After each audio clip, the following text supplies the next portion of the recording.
So how do you follow up a great pay-per-view like SummerSlam? Well, apparently you have a very lopsided edition of Monday Night Raw.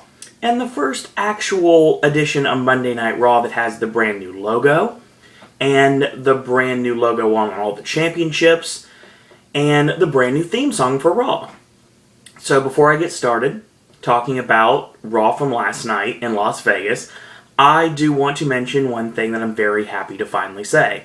We are in the 20s. 29 days and counting, I'll check into Universal Orlando's Cabana Bay Beach Resort for the start of my over 2 weeks of awesomeness. So a lot of Walt Disney World and Universal Orlando content will be coming every single day to you guys on this channel. Just like always happens whenever I am in Orlando. That's something to be happy about. And later today, as soon as I get off work, actually, we're going to Buffalo Wild Wings, just like always. But we're going to be filming. We're going to be filming the brand new edition of AJ's Movie Review. So technically you're going to be getting 2 editions of AJ's Movie Reviews this week because of the regular one is going to be running on Friday. Now, this edition of AJ's Movie Reviews was supposed to come out on Sunday as a replacement for Versus, which ran out on Saturday due to schedule conflict with AJ.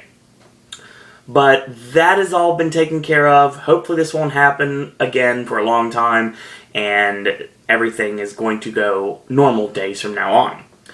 So, tomorrow's video will be AJ's Movie Reviews, talking about Boyhood, The Giver, and 4 other films. And then we're actually bumping Impact to Thursday for that week because of everything going down. And of course, once I get the announcement of the final Halloween Horror Nights maze, I will be shooting that video out because that poor man has been trying to go home for so long and they just won't let him. They just for some reason the powers that be just say nope, can't go home yet. Gotta keep going. But it'll finally happen this week, and within the next 3 days I will be shooting out that video, and that will come out sometime in this video as well. And then we'll go into the regular schedule. AJ's Movie Reviews on Friday, Ashley's Popcaster from Across the Pond, his Gaming with Ash segment that's coming on Saturday, and Sunday will be Versus. So, we'll go back to normalcy here on Pop. But let's talk about Raw, shall we? Raw was interesting, to say the least. Had a very bad opening. Opening of the show started with Daniel Bryan's music playing, and I was thinking right there, I was like, you know what, this is going to be Stephanie coming out to gloat. And sure enough, she comes out wearing her Daniel Bryan ripoff shirt that says Steph, Steph, Steph, and said yes, yes, yes. And she comes out doing the yes taunt, and does that all the way down the ramp. Of course, the crowd completely turns on it. So, basically, she's mocking Bryan now, and makes the announcement that Brock Lesnar is going to be given the new WWE World Heavyweight Championship title belt tonight. So, there's not going to be 2 championships for the champion to hold anymore. It's actually just going to be one singular, solitary championship belt. So, that's what happens. And she calls Nikki out. Nikki comes out to explain herself, and she kind of loses her heel on the top of the entrance ramp. And she puts it back on. She gets in the ring, she hugs Stephanie. The mic's not working, so that guy got fired. It was supposed to be the Bellas against the world, but secretly Brie is selfish, and it's always been about her. Funny, if you watch Total Divas, it seems to be the opposite way around. Nikki is simply heartbroken about this. She didn't lose a sister because she never had one in the first place. And now she's free. Here comes Brie walking to the ring to no music. She just shakes her head, gets in the ring, and says, "Why are you doing this? Why are you trying to destroy our family?" And then Nikki slaps Brie after Brie says, "You know, I've forgiven you," but Nikki retorts and says, "I'll never forgive you." So, that's the end of that. Yeah. Quicker this storyline is over, the better, honestly, because I'm sick of it already. I don't want to see the Bellas fight each other. It doesn't work. It doesn't jive for me. Total Divas starts in a couple of weeks. Starts on September 7th. So, I don't know what they're going to do surrounding that. How Total Divas, most of it's already been filmed as far as I know. I believe all of it's been filmed already. But it'll be interesting to see exactly how they coexist on the show. And I'm sure they'll probably make mention that, you know what, this filming took place a long time ago. Completely blowing the spot for anybody that thinks it's actually taking place at the same time, which reality shows don't do that, obviously. But yes, this was filmed a long time ago. This is when Nikki and Brie were still friendly with each other, and yada yada yada, so, okay. Then our next match is a rematch from SmackDown. It is Eric Rowan and Luke Harper taking on The Big Show and Mark Henry. This match was actually a lot better on Raw tonight than it was on SmackDown. SmackDown was more of like a one-sided encounter. This one was actually pretty back and forth. The Big Show tosses Luke Harper over the top rope to the floor. We come back to live action, and Harper with a neck snap when the Big Show hits the European uppercut. He whips. It gets reversed, and Big Show charges in with the butt in the corner, and Harper ends up drop kicking the Big Show to the floor. So Eric Rowan's tagged in. He running big boots Big Show on the floor, rolls him in, makes a cover. Show presses him off at one. Tags into Harper, 2 stiff European uppercuts, a palm strike, and tags in Rowan, who rains down the punches. Harper tags himself in, and then Rowan hits the avalanche, and Harper nails the super kick on the Big Show, 1-2, and a kick out. So he goes for the gator roll, and he nails the most awkward version of the gator roll I've ever seen, but it still worked, and he, of course, turns the gator roll, like always, into the side headlock. So Big Show creates separation when the backdrop suplex out, tag into Rowan, and Big Show ends up getting caught with a clothesline off the ropes. Eric Rowan readies himself and scoop slams the Big Show, sends him down to the canvas. So basically he just picked him up like he was a small child and just deposited him on the canvas. Great visual, by the way.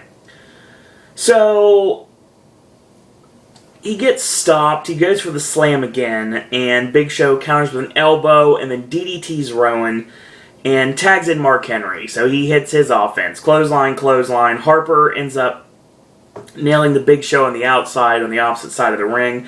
Meanwhile, Mark Henry goes for the avalanche, and then goes for the world's strongest slam, and Harper with a big boot on Mark Henry. Rowan lands on top of him, 1-2, and a kick out. So they tee him up, getting ready to go backseat on, weird kind of backseat here, go backseat on Mark Henry, and of course, it gets stopped. Big Show loads up the WMD, KOs Luke Harper, nails Rowan with the punch, which walks right into the world's strongest slam. He nails it, 1-2-3, the match is over. Now, this builds them up as a tag team. The match on SmackDown started, this one does too. But then they decided they want to do something different with Mark Henry, so they have to decide what they want to do. They want to keep him with a tag team with the Big Show, or do they want to sick him on someone else? I'll talk about that when we progress. I don't think you can have it both ways. I guess you kind of can, but I think it's way too much Mark Henry. Even though Mark Henry's awesome, but, I mean, some of the fans might get tired of it. I won't, but some of them might. So Dolph Ziggler is taking a stab at real life and basically talking to Ric Flair in the back, who, if everyone knows, Ric Flair actually does want to work with Dolph Ziggler, and WWE's like, nope, not going to happen. So Dolph's talking to Flair, and Flair says, you know what, you're on a roll, brother, and The Miz walks in. He says, you know what, Dolph, you're not worthy to hold that championship, and you don't deserve it, and tonight it's coming back to me, and it's because I'm an A-list movie star. And Dolph, of course, retorts in a very childish way, you're not an A-lister, you're an A-hole. Yes, that's what we've come to, folks. Renee Young's in the back with Seth Rollins, and Rollins basically said what he was going to do, and he did exactly what he said he was going to do. He proved not only is he the future WWE World Heavyweight Champion, which I don't see him cashing in for quite a long time, and he's also the future of the WWE. Out of the blue, he gets a bucket of water dumped on him. He starts shaking, of course, and when he turns around, Ambrose is like, what? It's for charity. And then he throws the bucket to his face, and they start brawling. So then they get separated by the new Stooges, the New Age Stooges here, Fit Finlay and Joey Mercury. Auspicious by his absence was Jamie Noble, was usually a part of this most of the time. And that's pretty much what we do there. We come back from commercial, and Rollins walks into Triple H and Kane talking over some sort of strategy, and he's beside himself. He's like, you know what, if you want to be Mr. Money in the Bank, we're going to have to stop him. We're going to have to stop him now. He can't be involved. He's going to keep trying to ruin everything. And he's like, calm down, calm down. Hunter's like, you know what, I understand that we need to get rid of him. He's a problem. He's unstable, and he needs to be contained. So we're going to have a match tonight. And he's like, what, we're going to have another lumberjack match? He's like, no, not going to do that. How about the WWE Universe picks the stipulation? Because when that happens, whatever happens to Dean Ambrose, the blood is going to be on their hands, not ours. That works. We get our next match. It is non-title matches. Natalya is sporting some really, I'm not going to lie, she's sporting some really sexy gear. I actually like it a lot, and Natty's looking really nice here. I mean, I think Paige is gorgeous, but I mean, Natty was looking really good, so there you go. And Paige always looks awesome. So, this is a non-title match. It's Paige against Natalya, and Paige gets on the mic before the match starts, says, despite everything that happened last night, I respect AJ, and I love AJ, and I dedicate this match to my little AJ. Yes, we're doing an ode to the Trish Stratus Mickie James storyline in a PG era. I'm not exactly sure how this is going to work. So, at one point, she seductively slides over like she's Oksana or something, but she's 10 million times better looking. And, of course, she goes for a pin, and instead of a pin, she decides she wants to mount Natalya and rain down the headbutts. So, AJ's music hits, and she skips around the ringside area, and this allows for a distraction. Natalya rolls her up 1, 2, and 3. So, Natalya wins a non-title match. She just bombs out. She kind of disappears. AJ said despite everything, she respects Paige. She loves Paige, and she's dedicated her life to Paige. And I need to shake your hand right now. So, of course, she goes in the ring, and Paige bombs out and walks up the ramp, like, kind of dashes up the ramp. AJ's left in the ring by herself, and that's how we end that. So, yes, Paige and AJ will continue, and there'll definitely be a rematch at Night of Champions, without a doubt. And I have no problems with that, because it was short, but I liked their match last night at SummerSlam. It was really good. So, the WWE Universe get a chance to vote on the stipulations. We have no holds barred, we have no disqualification, and we have falls count anywhere. Pretty much all these matches end up with no rules. No rules, but in one match you actually can get a pinfall outside the ring. Other than that, pretty much no differences. So, Triple H and Stephanie come out, and they're just going to reveal the new WWE Championship, and they're going to present it to Brock Lesnar. So, then a guy just comes in, like an underling comes in, takes a picture of all four of them. Lesnar, Heyman, Triple H, and Stephanie. And they're just standing there, and it walks around all four sides of the ring, and then Triple H and Stephanie leave for Heyman to cut a promo in the ring by himself with Brock Lesnar at his side. He says his intro, he's like, ladies and gentlemen, my name is Paul Heyman, and he does it slowly, and he's like, last night Brock conquered the title holder, so Lesnar holds the championship high in the air. John Cena's not here this evening. That's probably a fact the Authority didn't want you to know. He would be if he could be, but the fact remains he can't be because of Brock Lesnar. And every time that Heyman says Brock Lesnar, Brock himself smiles and says, I love it when you say that. So Heyman gives us a history lesson and says The Rock was on top for 3, maybe 3.5 years, and Stone Cold was on top for maybe 4.5 years. There's only been one constant in the last 10 years, and that's John Cena. And he took him a while, and he didn't quite understand it before, but he got it completely last night. What everyone, at least the fans that do, why they like John Cena, why even his own children are fans of John Cena, and that still pisses him off. I thought that was a funny line there. Why? Because no matter what Brock did to him, no matter what happened, Cena never gave up. Even after 30 seconds, ate the first F5, a lesser man would have given up. But John Cena, no. Never give up. That's not just a catchphrase, that's a way of life. And he earned Paul Heyman's respect. And if he had any time on his hands, he would gladly turn him into a Paul Heyman guy. But, you know what? In Brock's world, he doesn't share Paul's opinions. He says he who dies with the most street cred still dies. Just like the streak, just like The Undertaker's career, and just like hustle, loyalty, and respect, and just like the C Nation, all died, and all was conquered by Brock Lesnar. Brock isn't a man, he's a beast. And I'm going to give you a lesson in basic Brockonomics.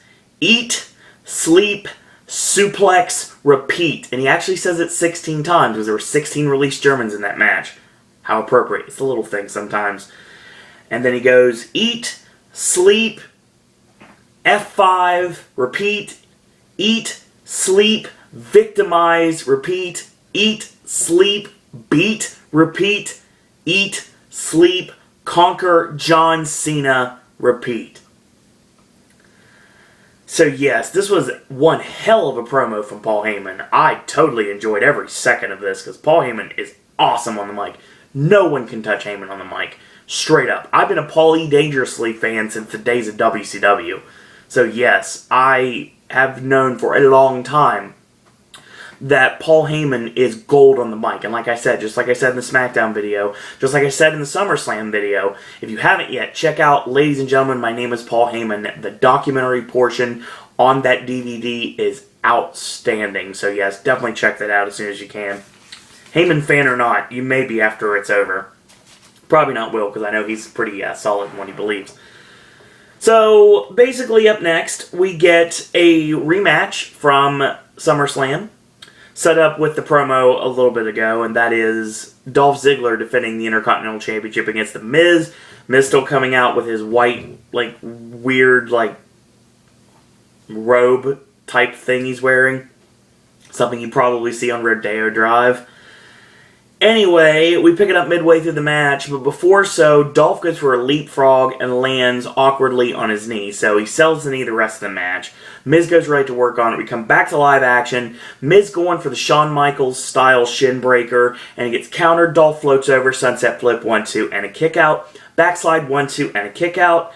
And whips him into the corner. Miz goes for the Miz line in the corner, but instead of going to connect with the clothesline, he charges in and eats the exclamation point DDT from Dolph, 1-2, and Miz kicks out. So he goes for the kick, he catches the boot, and sweep the leg Johnny. Miz goes for the figure 4, and Dolph crawls to the ropes and finally valiantly grabs for the bottom, and the referee calls for the break. Dolph rose to the floor and starts favoring the knee, because obviously he blew it out in the match. Great selling from Dolph here. And caught Miz with a neck snap, and then Miz gets his leg kicked out from under him, and he lands back first on the ring apron, which any of you that don't know anything about being in a professional wrestling ring, the ring apron is legitimately the hardest part of a wrestling ring because it has absolutely no give. I've bumped on that apron before. I know for a fact it has no give. Knocked the wind out of me, I'm not gonna lie about that. So he kicks him in the knee, and The Miz knocks Dolph to the floor. This whole time the referee's counting, and Dolph gets knocked to the floor, so Miz basically beats the 10 count. And then Miz sends Dolph into the announce table, then kidney first into the ring apron, and then finally he tosses him in. He gets caught with a boot to the knee, which is kind of adding insult to injury, obviously, because that's pretty much what Miz did to him in the match. And Miz gets nailed with a zigzag, and Dolph is left being the last man standing. Even though he was limping away, he still won the battle. So yes, this will continue. This feud between Dolph Ziggler and The Miz will be continuing. I'm going to guess, if I had to think about it, this probably gets a 2 out of 3 falls treatment at either Night of Champions or Hell in a Cell. That's what I'm thinking. Some sort of a stipulation. Not necessarily anything that involves weapons or violence. I think something that involves longevity. So I would think there's going to be a 2 out of 3 falls match between these two somewhere down the line. And that's probably how I would book it, to be totally honest. So, Renee Young's in the back with Jack Swagger. And Swagger basically says last night he failed. But he's not going to give up. And he puts over America, and he ends it with We the People. So we pick up this next match. It is Jack Swagger against Cesaro. Another rematch we've seen before. And midway through the match, he whips Cesaro in, and Cesaro eats the big boot. Swagger Bomb connects, of course. Landing something like that on your opponent with injured ribs is not a smart move, but Swagger obviously not really thinking straight when he's in that much pain. Swagger Bomb connects 1-2 and a kick out, goes for a suplex, gets blocked, 2 knee lifts, and Cesaro basically front suplexes him on the top rope, hanging him out to dry. So a punch, and then he blocks it, and then a right hand and a shoulder block on Swagger. He hip tosses Swagger up and lands chest first and ribs first on the top turnbuckle. And you would think he'd probably be going for the outside-in superplex, but no, this time he decided he wanted to change it up a little bit. Cesaro runs off the ropes, and he goes to big boot Swagger. Swagger catches the foot, hits the Patriot lock, and Swagger, of course, has got it locked on, but he's in the ropes, so the referee can't call for anything, even though Cesaro was tapping out. So he breaks it, of course, because obviously he can't get a win like that, because he's on the apron, so he can't do anything. So he's got the Patriot lock in the ring. Cesaro gets to the ropes. So he charges in, Cesaro pipers him, and thumbs him right in the eye. Hits the Gotch-style neutralizer. 1, 2, 3. Cesaro wins. How appropriate. So Cesaro wins. After losing to Rob Van Dam last night, Cesaro wins. So yes, that thing I talked about last night about building sympathy for Cesaro, you know, maybe it's not going to take that. Maybe they're not taking that path yet. There's still a little bit of time left in Cesaro's heel run before they turn him. And this was actually touched upon when Bo Dallas comes out, of all people, saying there were 318, and then basically went further and said 318 million Americans that were let down last night when you lost to Rusev. Talking to Swagger. Says, you lost again. You lost your manager, you lost your self-respect, you lost your dignity, but you can get it all back, Jack. You can get it all back. You just have to believe. So yes, we're actually getting a Jack Swagger, Bo Dallas feud, it seems like.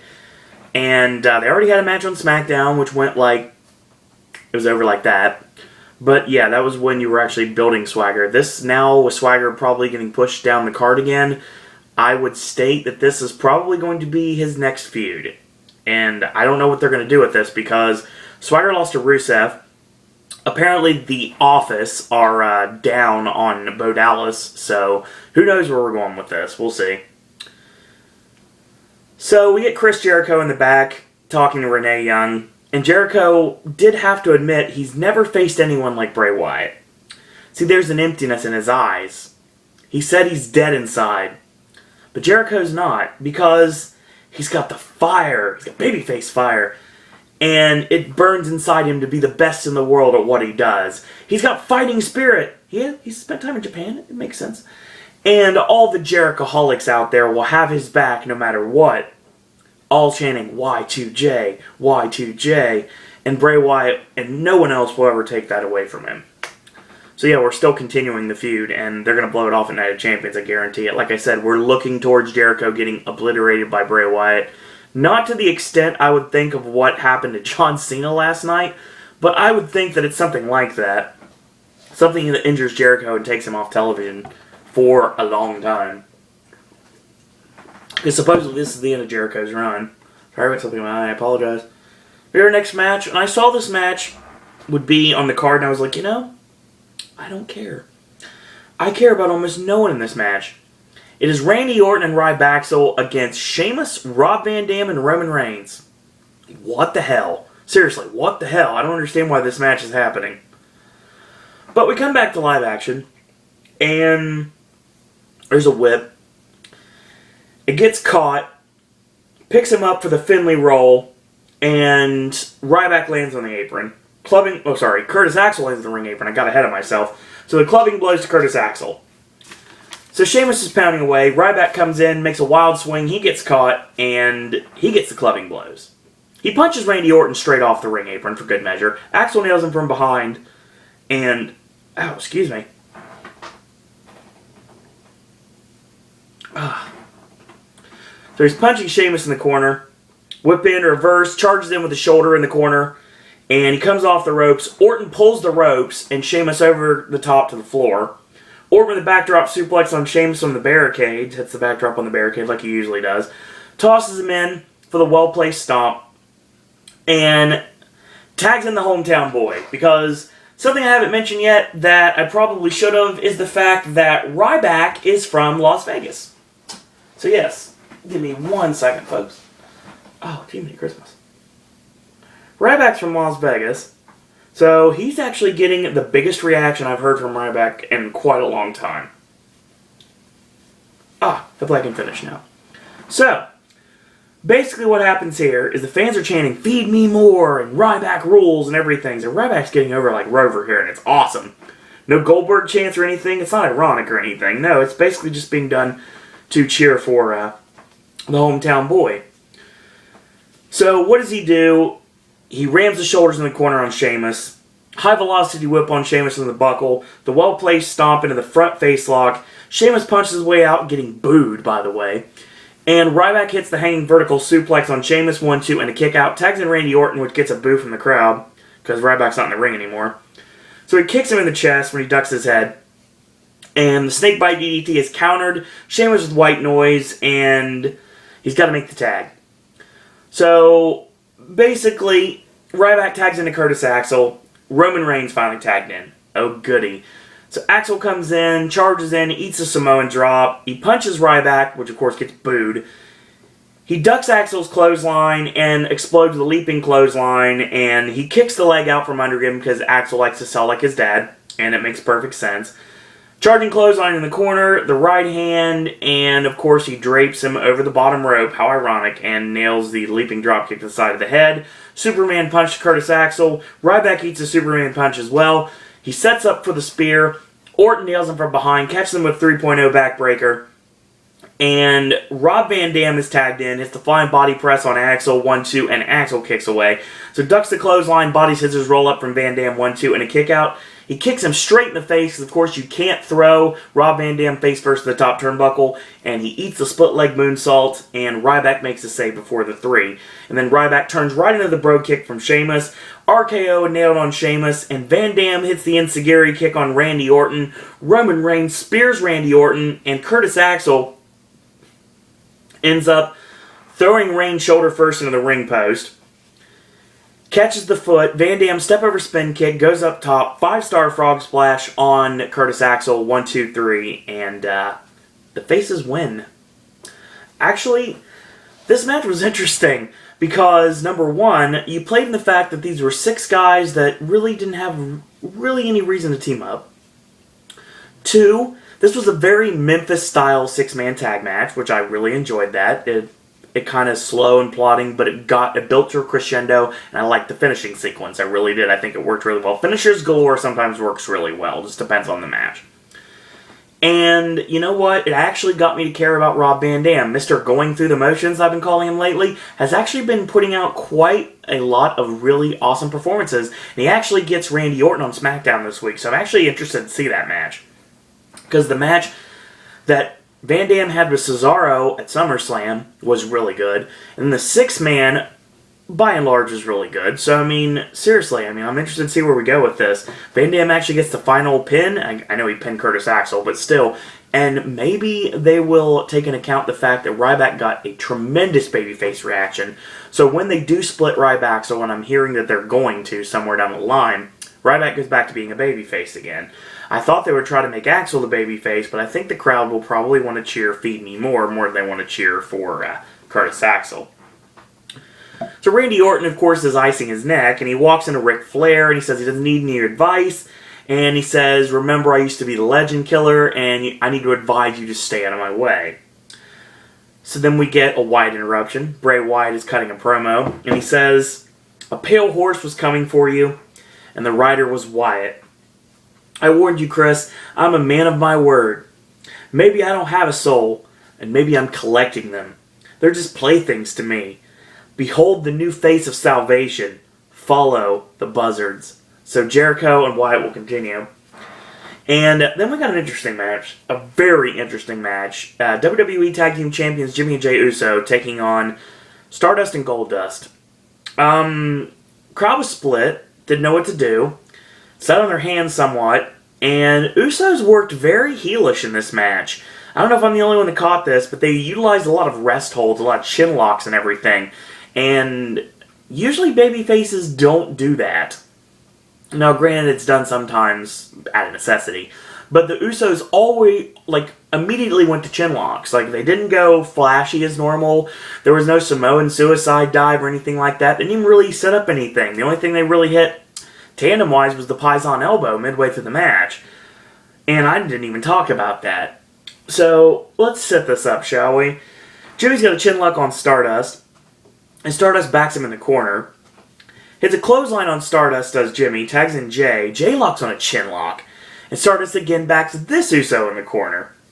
The shoulder block, a backdrop suplex, and Stardust kicks out at 1. So goes to the chin lock again, and he goes for the backdrop suplex. Stardust floats over, lands on his feet. He gets picked up, and Stardust flips over, counters into a sunset flip, 1, 2, 3, and the match is over. Very interesting finish to this match. It didn't seem like it was very complete. It's like they did not really go into this with any idea what was going to happen. I know the idea of walk and talk and not planning out every single spot in a match, but yeah, this was very awkward, to say the least. And Goldust and Stardust have now won, so now you can legitimately say that they have a right to challenge for the Tag Team Championships. And I think the Usos are going to challenge Goldust and Stardust for the Cosmic Key at Night of Champions. That's pretty much what I would do in this case. Now, there were rumors that they were thinking about possibly turning Stardust on Goldust and Stardust maybe going back to Cody Rhodes sometime down the line. But I think they're going to keep them as a team, and I think they're going to get Tag Team Gold somewhere down the line. And by somewhere down the line, I think very soon. As a matter of fact, I think it's a good possibility the Usos may be turning heel. Now, I'm probably wrong on that, given the fact that that means we'd have no babyface teams. So, I think it was just... Maybe the Usos are... Okay, it's probably dumb to think this, but perhaps the only reason that the Usos went to chinlock, chinlock, chinlock in this match and slowed down the pace was because they were, I don't know, maybe testing out the crowd to see if they could turn heel. I don't know, maybe WWE was like, you know what, maybe we can turn the Usos back to heels. But don't forget how irrelevant the Usos were as heels. When they became baby faces, they became relevant. So, who knows what we do with this. The finish seems like it came completely out of nowhere. It was basically just pick up for just a normal seed to try to prevent someone from making a tag, and Stardust just countered into a sunset flip and actually got the win on it. That's usually a hope spot, but not this time, so... Interesting. And Goldust and Stardust now will probably face the Usos at Night of Champions. Because I truly believe the Cosmic Key that they keep talking about in promos, those cryptic, bizarre promos, is actually, in essence, the WWE Tag Team Championships, and I'm pretty sure they're going to win them next. Rusev and Lana come out, and this actually brings Mark Henry out of all people. Because don't forget, for all of the people on the internet that want to see an Olympic gold medalist, or an Olympic participant, in this case, Olympic gold medalist, obviously everyone, a lot of people on the internet want to see Kurt Angle come back and end the streak on Rusev. And it could happen, but WWE probably saw this and were like, you know what, we're going to go a step down from that, and we're going to utilize somebody that we already have working for the company that's an Olympian, and that is the two-time Olympic participant, and that's Mark Henry. So Mark Henry comes out, and he says the 2 times he was in the Olympics was 2 of his proudest moments, and he's got a problem with Lana and Rusev and calls them 2 jackasses. Last night I saw your flag raised in my country. It made me sick to my stomach. Mark Henry says, listen up, boy. I'm going to give you a personal guided tour into the Hall of Pain. So they fight. And he goes for the Muay Thai kick, does Rusev. It gets countered when Mark Henry puts his fist out. And of course, he's still selling the injury from the Patriot Lock from last night at SummerSlam. And he eats the World's Strongest Slam. So Rusev is knocked out cold, and then Rusev is big splash for good measure, and Mark Henry leaves, and it's like, that's what I do. So, yes, Swagger was not the guy. Mark Henry, I think, actually is. So Mark Henry and Rusev at Night of Champions, sign me up. I'll definitely buy into that, because it sounds awesome.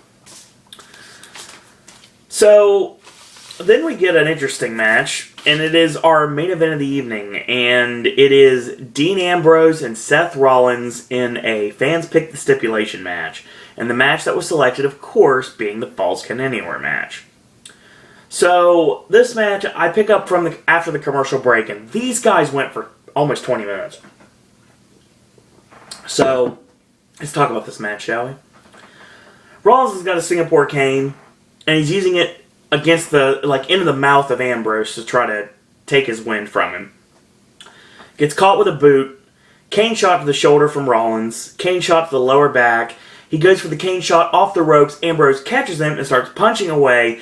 Swipes the Singapore cane. He goes to swing it himself. Rollins with a spinning back kick, hits the kick to the face, comes off the ropes, goes for the front drop kick, and the front drop kick, of course, knocks Ambrose back into the ropes, and he goes for the jawbreaker lariat, and of course, Rollins ducks it, hits the leaping kick, 1-2, and a kick out.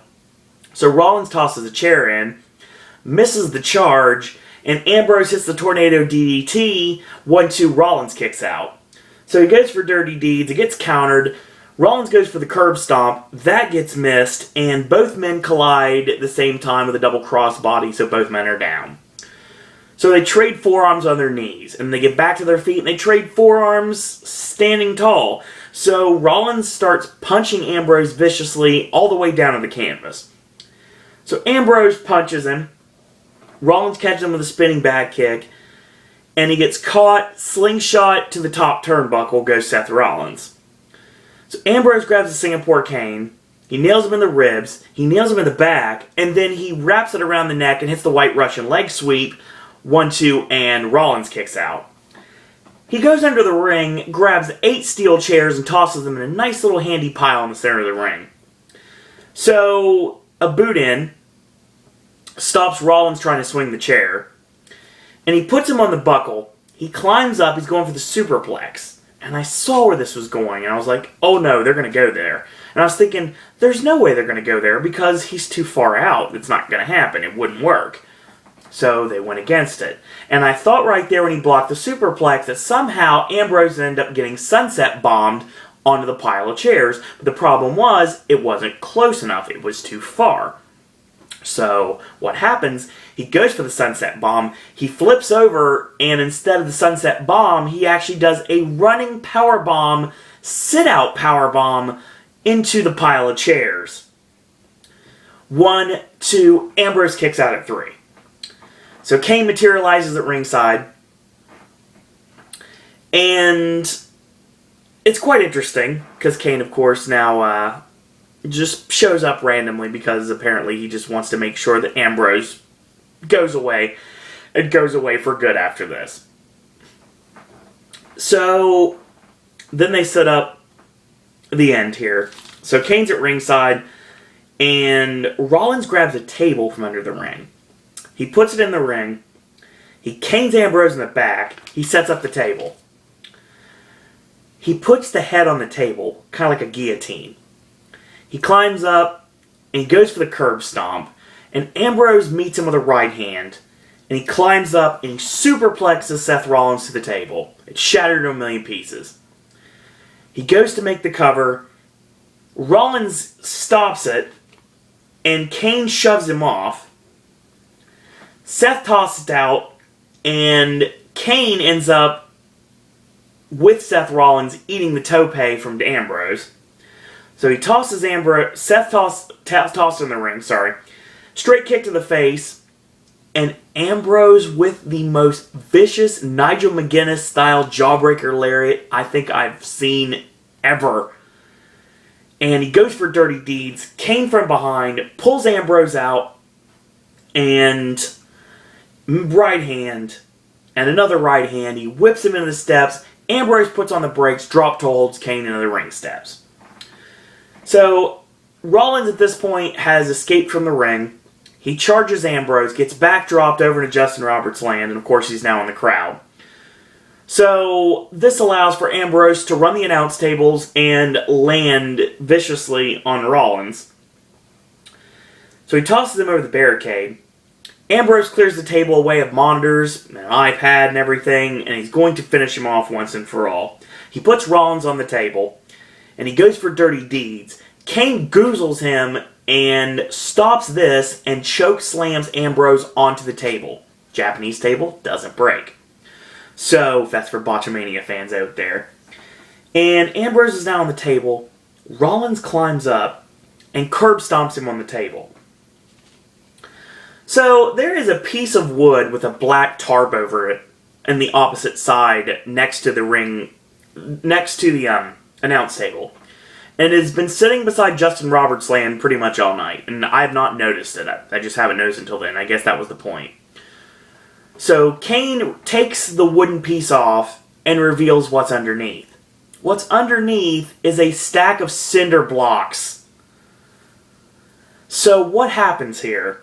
We're going to go back to Ambrose's CZW roots here. And Kane puts the head of Ambrose on the cinder blocks. Rollins climbs the top of the table. And it would have been awesome right here if they would have went 80s and like cut to black. And the only thing you heard was like a crashing sound or a crunching sound. And the next thing you know, when we came back, Ambrose was laying in a pool of his own blood in the middle of the cinder blocks. That would have been an awesome, very visceral thing to see. That was not what happened. What happened was they showed it.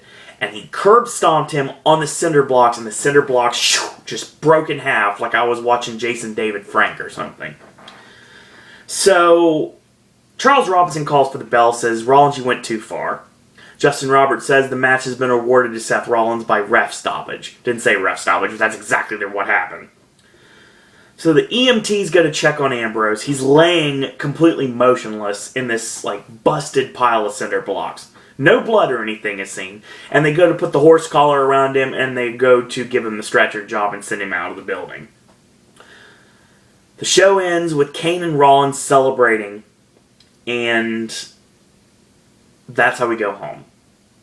First off, two things I will state. Number one, I don't remember when Kane started looking like Richard Mole. And there was a lot of references made to the bailiff from Night Court, Bull Shannon. Yes, he looks like Richard Mole on Night Court. Two, I will state right now that obviously, in a storyline perspective, this was done to take Ambrose off television so he can work on his new WWE Films project. That makes sense. And taking him off television obviously makes it more impactful when he comes back at either Night of Champions or the night after Night of Champions and gets his revenge on Rollins. What I think is going to happen is these two are going to end up in a cage somehow at Hell in a Cell. Now, honestly, the way this should end, the way this needs to end, honestly, would never happen in a PG era. I would love to see these two in a barbed wire match. Never happened in a million years. But you take Rollins' CZW past, well, actually, technically, no. You take Ambrose's CZW past, you take Rollins' propensity to not care what happens to him, and you do some sort of stipulation like that.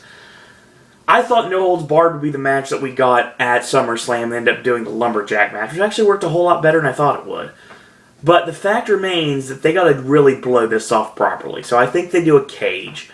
Maybe we do what we did with, I believe it was JBL and the Big Show, did a cage with barbed wire at the top of it. We could possibly do that. But you have to introduce barbed wire if you want to actually start using it. Like, tease using it, and then eventually bring it out.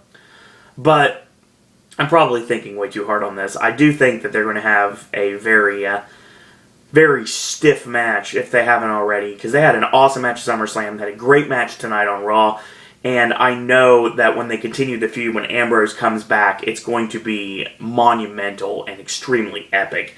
So yes, I really enjoyed what I saw on this. And we started off some new storylines. We started off Rusev and Mark Henry. Looks like they're on a collision course now. And of course, we're continuing Bray Wyatt and Chris Jericho. We're starting a new little angle with the Usos and Goldust and Stardust. We continue Paige and AJ. And it looks to me, there is a possibility we're starting a new feud with Jack Swagger and Bo Dallas. And of course, we're continuing Dolph Ziggler and The Miz as well. So yeah, this Raw, like I said, was very lopsided. So what I recommend on this show... what I'd recommend on this show, honestly, match-wise, yeah, wow. There really wasn't much on this show. Cesaro and Swagger was good. I never thought I'd say this, but Randy Orton, Curtis Axel, and Ryback against Sheamus, Rob Van Dam, and Roman Reigns, it was good. It picked up better at the end, but still worked for me. And Ambrose and Rollins, oh my God, what a match. What a fight between those two. So yeah, I'm used to only getting, and Ziggler and The Miz was good. I enjoyed it. I think the match at SummerSlam was better last night, but it's okay. I totally understand. But that match was basically about like spots and stealing the show. This match tonight was more about working one body part and singling for the figure four and using an old school technique of working the leg the entire match, setting up for the figure four and having it actually mean something when it actually finally happens. And it worked really well. I like that. So yeah, that was Raw last night, and that's what we've got for the video for today. Wrestling fans, join me for Impact on Thursday, and we're going to be talking NXT and SmackDown on Monday, and back to Raw next Tuesday. So that's what we've got coming, wrestling content here on Pop. So as always, if you like these videos, tell your friends about them, leave a comment, subscribe, help spread the word about Pop. If you haven't yet, go to Facebook and click like on that Facebook fan page. It is facebook.com/Sir Owen Disney Pop, one word. If you'd like to send me your friend request on Facebook, go right ahead. It is Owen Disney. If you'd like to follow me on Twitter, it's @SirOwenDisney. Last but certainly not least, if you want to send your thoughts, comments, queries, and opinions, you want to talk wrestling with me, WWE or TNA, talk about my former wrestling career, you want to talk movies, you want to talk about Halloween Horror Nights, because we're going to get our final maze reveal coming up in the next couple of days. You want to talk about Universal itself or Disney itself. You want to ask me questions that I can't answer on here for good reason. Or if you'd like to become a popcaster yourself, you're more than welcome to send your content to my email, SirOwenDisney@gmail.com. In the meantime, I want to thank you guys and girls out there for watching. And till tomorrow, boys and girls, that's all I got to say about that.